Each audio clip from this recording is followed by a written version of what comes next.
Well, in fact, it was a meltdown across the world as stock markets across Asia and Europe dived into the red. Now, it was the Nikkei which began the sell-off, suffering the biggest ever daily loss of close to 4,500 points. Now, fears of the US going into a recession sent stock markets across the world into a tailspin. South Korea's Kospi index closed almost 9% lower after hitting lower circuit.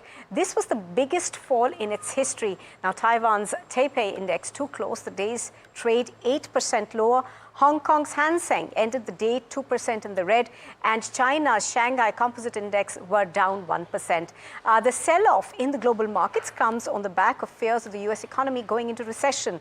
These fears were rekindled after unemployment data from the country grew. More than expected quarterly earnings of corporates in the country were also weak. Now, Japan's central bank raised interest rates in a surprise move last week, and this triggered volatility in the Japanese stock markets. The Japanese yen too has strengthened, causing concern. As for Europe, the stock 600 index was down over 3% the last time we checked, and London's stock market lost over 2%. Paris has tumbled over 2.5%, while the German market shed over 3%. And Italy lost 4%, while Spain also slumped by almost 3%.